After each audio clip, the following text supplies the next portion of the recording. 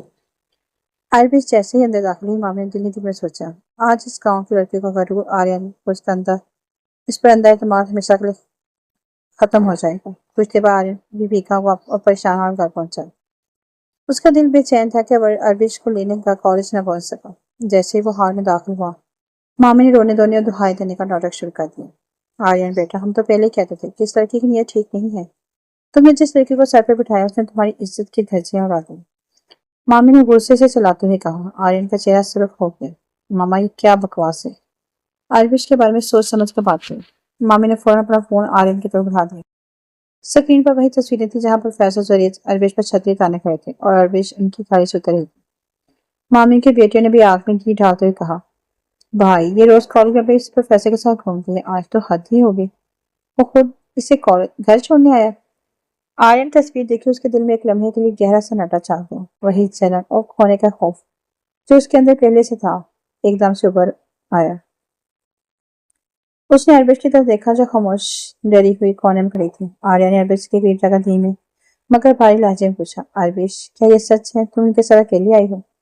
عربش کی آنکھوں سے آنسو جاری ہو گئی۔ انہوں نے آرین کی آنکھوں میں پاکیزگی سے دیکھتے کہا، آرین آپ کا فون بند تھا، سڑکیں بند ہو چکی تھی اور بارش بہت تیز تھی۔ پروفیسر زریز نے صرف ایک استاد بنا کے مجھے محفوظ گھر پہنچانے کی مدد کی ہے۔ میرے دل میں آپ کے سوا کبھی کوئی نہیں تھا اور نہ ہی ہو سکتا ہے کہ آپ کو مجھ پر بھروسہ نہیں۔ پورے حال میں سناٹا چھا گیا۔ مامی فتح کے غرور میں مسکرا رہی تھی کہ اب آریان اس لڑکی کو گھر سے نکال دے گا، لیکن آریان نے عربش کی آنکھوں میں وہ سچائی اور معصومیت دیکھی جو مامی کی کسی چال سے جھٹلائی نہیں جا سکتی تھی۔ آریان نے ایک لمبا سانس لیا اور مامی کی طرف مڑا۔ ان کا فون ان کے ہاتھ سے لے کر ڈائننگ ٹیبل پر رکھ دیا۔ آرین کا فیصلہ سب کو دھنکا دینے والا تھا۔ مام، عربش میری ہونے والی بیوی ہے اور مجھے اس کی سچائی پر اپنے سے زیادہ بھروسہ ہے۔ جو عورت میرے لیے کچن میں تبتی رہی وہ کبھی دھوکے بات نہیں ہو سکتی، اور جہاں تک اس پروفیسر کا تعلق ہے میں خود کالج جا کر اس معاملے کو ہمیشہ کے لیے ختم کروں گا۔ اگلی صبح آریان عربش کو لے ساتھ لے کر کالج پہنچا، سیدھا پروفیسر زریز کے کیبن کی طرف بڑھا۔ آریان نے کیبن میں داخل ہو کر پروفیسر زریز کی آنکھوں میں آنکھیں ڈال کر نہایت سنجیدہ اور روکتا لہجے میں کہا، پروفیسر زریز میں آریان ہوں، عربش کا منگیتر، اس کا محافظ۔ کل کی بارش میں اسے گھر چھوڑنے کے لیے آپ کی مدد کا شکریہ، لیکن ایک بات میں آپ کو بالکل واضح کر دینا چاہتا ہوں، عربش کی معصومیت اور اس کی ذہانت پر کوئی فخر کر سکتا ہے، لیکن اس کے دل میں اس کے ماضی، حال، مستقبل میں صرف میری جگہ ہے۔ ایک استاد کا احترام اپنی جگہ، لیکن حد سے تجاوز کرنا شاید آپ کے اذان کو زیر نہیں دیتا۔